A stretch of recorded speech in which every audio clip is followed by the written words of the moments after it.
the white crosses.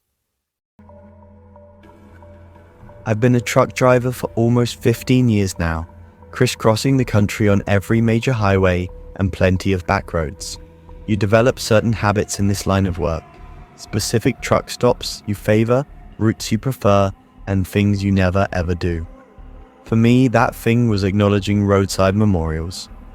It's not that I'm disrespectful, I just can't afford the distraction. Once you start looking for them, you see them everywhere. Those white crosses, teddy bears tied to trees, faded flowers propped against guardrails.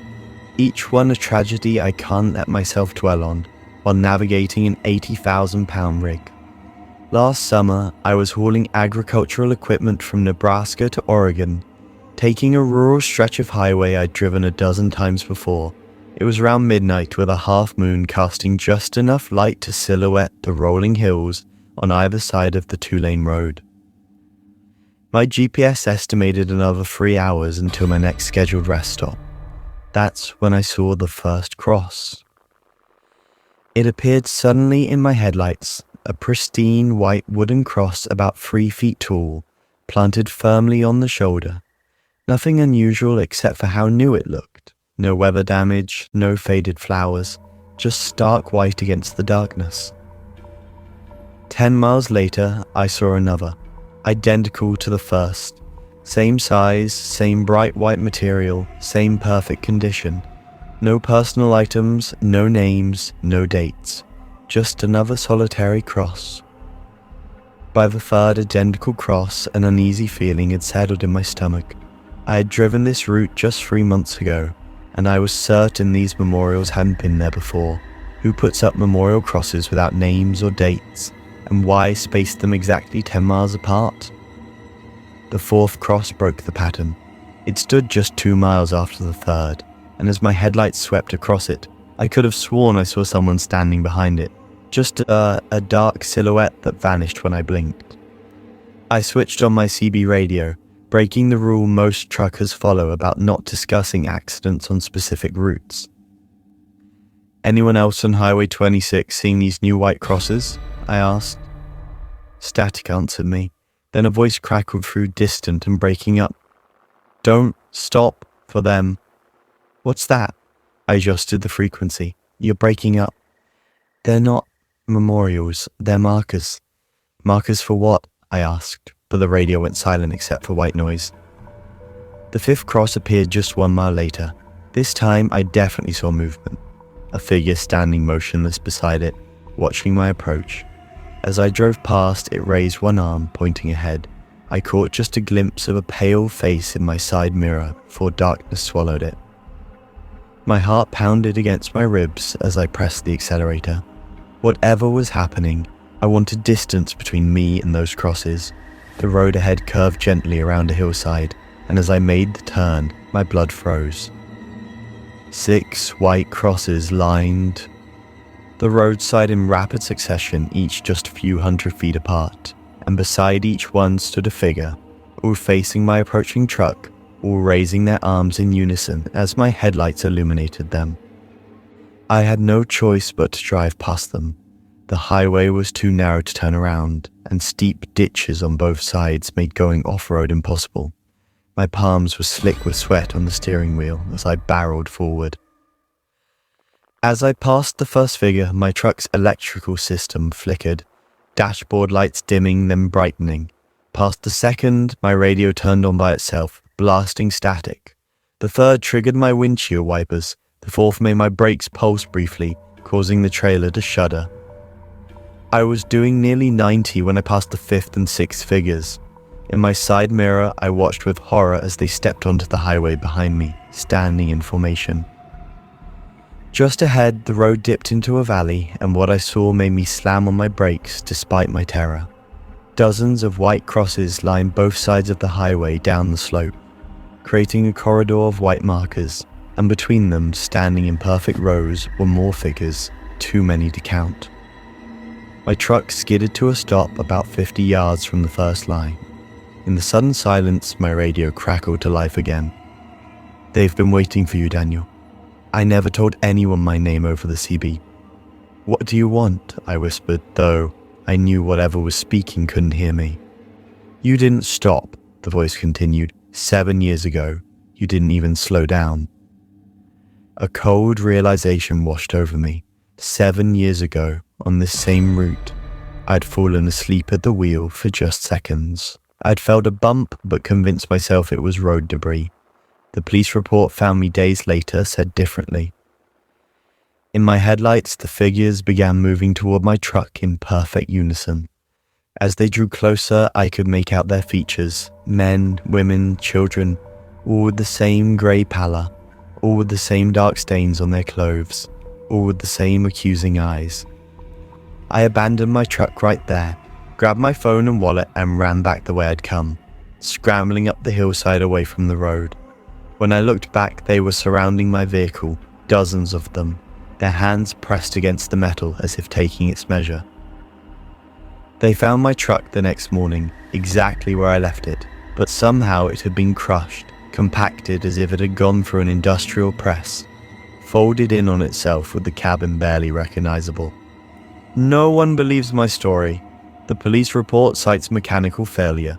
No crosses were found at the scene, and no evidence of anyone else being present that night. But I know the truth, and I know they're still out there, waiting at their markers for the next driver who didn't stop. The flower renewal. I noticed it on my daily commute, a small wooden cross with plastic flowers on Route 16, just past the Miller Creek Bridge. These memorials are common enough that I wouldn't normally pay attention, but this one kept changing. Monday, yellow daisies. Tuesday, white lilies. Wednesday, red roses. Each day, completely different flowers, all perfectly arranged. I am not particularly superstitious, but something about it caught my interest. Who changes memorial flowers daily? Most people visit these sites weekly at most, often far less frequently as years pass. But this one received attention every single day. After 2 weeks of observing this pattern, curiosity got the better of me. I left for work 20 minutes early on Friday, pulling over when I reached the memorial. The morning fog was still heavy, wrapping around the trees and giving the whole scene an otherworldly quality. The memorial had purple hyacinths today, their sweet scent somehow cutting through the damp air. I approached slowly, feeling like an intruder. The cross was simple pine wood, weathered but well maintained. A small metal plaque read, "Emily Winters, 1997 to 2018, forever watching over this road." No tragedy specified, though I assumed a car accident given the location. I took a quick photo with my phone, planning to search local news archives later and continue to work. That evening, I found several articles about Emily's death. She'd been a nursing student, killed while changing a flat tire when another driver veered onto the shoulder. The strangest detail, though, was that she had no immediate family. Both parents deceased, no siblings. The articles mentioned only friends and classmates at her funeral. So, who was maintaining her memorial so diligently? The following Monday, I decided to solve the mystery. I parked about a quarter mile down the road before dawn and waited, watching the memorial site in my rearview mirror. The sun rose, punning off some of the fog, but no one appeared. At 7:30, running late for work, I drove past the memorial. The yellow carnations from yesterday were gone, replaced with orange marigolds. This became my obsession. 3 more stakeouts yielded nothing, yet the flowers changed daily without fail. I installed a small trail camera, disguised in nearby bushes, the kind hunters use to track deer movements. When I retrieved it after 48 hours, the footage showed nothing. Just empty road, then suddenly different flowers with no sign of anyone approaching. Finally, I decided on the most direct approach. On a Friday evening, I removed all the flowers from the memorial, then waited in my car nearby. If someone was coming every morning to change them, they'd notice they were missing. As dusk settled, guilt gnawed at me. What was I doing disturbing a memorial site? I decided to replace the flowers and forget this whole thing. But when I approached the memorial again, fresh violets were already arranged perfectly on it. My heart pounded as I looked around the empty roadside. There was nowhere anyone could have hidden. No vehicles had passed. I reached out to touch the flowers. They were real, with water droplets still clinging to the petals. They were her favorite. The voice came from directly behind me. I spun around to face a young woman in a pale blue dress, her dark hair moving slightly, though there was no breeze. "Emily," I managed to whisper. She smiled sadly. "This is where time stopped for me?" I couldn't move, couldn't speak. She looked solid, real, not at all how I'd imagine a ghost. "Why do you change the flowers?" I finally asked. "I don't," she said simply. "They change themselves. Different flowers mark different souls." A chill ran down my spine. "What do you mean?" "Every flower represents someone who will join me soon." She pointed to the purple violets. "Tomorrow someone will lose control on this curve. Unless what? Unless someone warns them." Her eyes met mine. "That's why you notice my memorial when no one else does. You're supposed to help." Before I could respond, headlights appeared around the bend. Emily vanished instantly. A blue sedan approached, driving too fast for the curve ahead. Without thinking, I stepped to the edge of the road and waved my arms frantically. The car slowed, then stopped beside me. The driver, a middle-aged woman, rolled down her window. "Everything okay?" she asked, concerned. "The road ahead. There's black ice on the curve," I lied. "I nearly went off the road myself. You might want to take it slow." She thanked me and drove on cautiously, navigating the curve safely. When I turned back to the memorial, the violets were gone, replaced with white daisies. The next morning, the news reported a fatal accident at Miller Creek Bridge, a blue sedan, just like the one I'd stopped. The driver had apparently swerved to avoid hitting someone standing in the road. Someone witnesses described as a young woman in a blue dress. I still drive that road every day.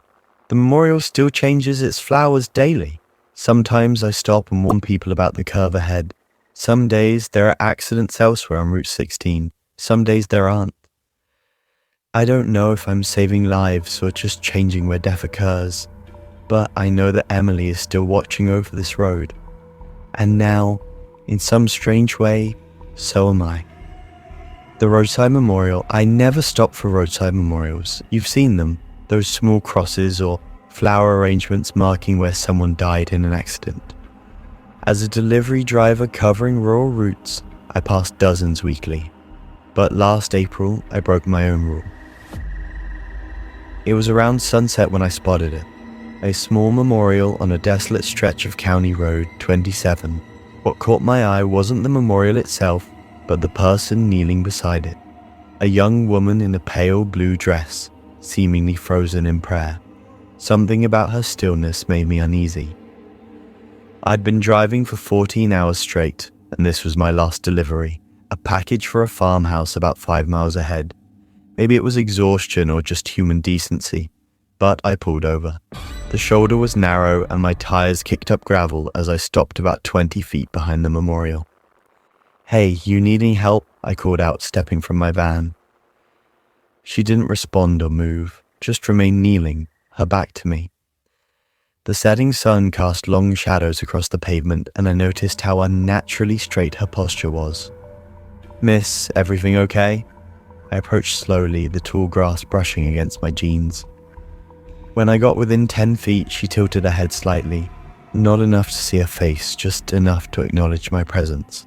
Then, in a voice barely above a whisper, she said, "He's coming back today." A chill ran through me. Who's coming back?" "My brother." Her voice was flat. 3 years ago today. I glanced at the memorial, a simple wooden cross with dried flowers, and a laminated photograph I couldn't make out clearly.